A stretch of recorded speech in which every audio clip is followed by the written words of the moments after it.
Hello everybody! So since I'm a huge fan of Harry Potter, which I think most of you know by now, I've decided to make a video dedicated to Harry Potter Christmas DIYs, including some room decor, some gifts, and some organization ideas, so let's get started!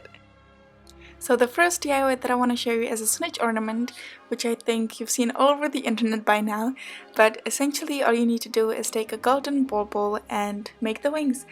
I used this decoration from the craft store, but you could also use some paper or anything that you can find that you think is appropriate for the wings. I think this looks really cute, but it's really cheap and easy to make, so yeah, that's it. So the next project that I want to show you is this Deathly Hallows tree, which you could put on a shelf like a decoration, or you could also make bigger as a wreath or something. So first of all, I took some thick wire and I molded it into the shape of Deathly Hallows, and then I took some pine needles and I glued them onto the wire, but you could also use some fake pine needles, but I think this looks much cuter and I don't know, it just smells so nice, but it's also really messy, so. As you can see, at first I made the circle for the resurrection stone quite big, which I really didn't like because the Deathly Hallows symbol just kind of lost shape, so I made the circle much smaller, and to finish it off I cut out a yellow star out of a cardstock paper and I glued it onto the top of the tree, and that's it. I think it's very cute, if I can say so myself. So the next DIY is an idea on how to spice up your gifts, so I'm gonna call this nail polish potions, but you could also do it with some hand sanitizer or essentially anything that's colorful.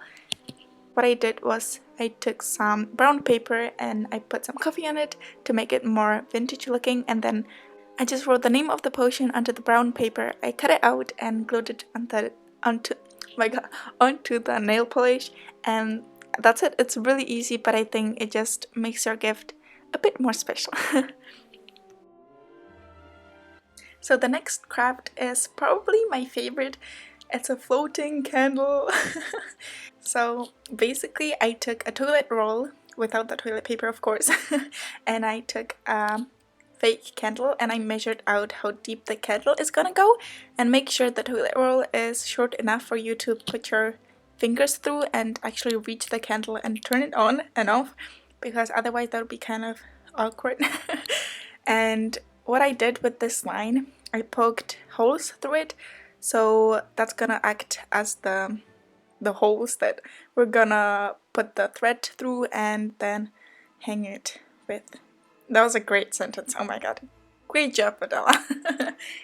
Since my candle was a bit smaller than that toilet paper roll, I cut out this donut shape out of a cardstock paper and I glued it on top of the toilet paper roll to hide the gap.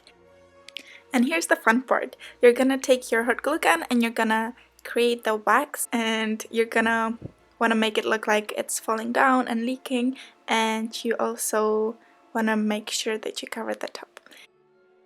And now you're gonna paint the whole thing with some white acrylic paint so it looks more like a candle, and then you're gonna take your fake candle and poke it through the hole at the top, and then take a string or 2 strings and thread them through the opposite holes so you can form a cross, which will then hold the candle in air. And you can also make a lot of these and hang them from the ceiling. I think that would be really cute, or just make one as an ornament or something. And yeah, that's it for this DIY. So moving on to the next DIY, I'm gonna show you how to make a Harry Potter inspired cup, which you could give someone as a present or keep as a display item or drink from it. But I'm not sure if it's actually safe. So the first thing I did was I dotted out the grim at the bottom of the cup with a Sharpie. And by the way, the cup isn't dirty, it's just very old, so it's stained from coffee and stuff. So yeah. And if you want to spice up the cup even more, you could also write Espresso Patronum on the sides of the cup with the Harry Potter font. And I don't know, I just think this is very cute. And after you've done your design, you're gonna bake your cup in the oven at 180 degrees Celsius or 350 Fahrenheit for 30 minutes, so your design doesn't smudge afterwards and it's like fixed in the cup. That is it.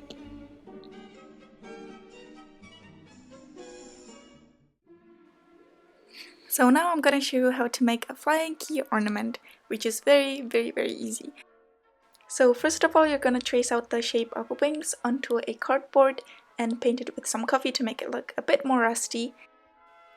And if you'd like to make your key look a bit more rusty as well, what you can do is take some white acrylic paint and paint the key with it, and once it's a bit tacky you can paint it with coffee. The acrylic paint will make sure that the coffee actually adheres to the key, because otherwise it would not adhere to it whatsoever. And then I just went ahead and made the design of the wings and cut it out and just glued it onto the key. And finally, all you have to do is attach it to a string, and you can make a bunch of them and hang them together, because I think that would be really cute. And the last DIY is a super easy gift idea. So I just put some socks into a box,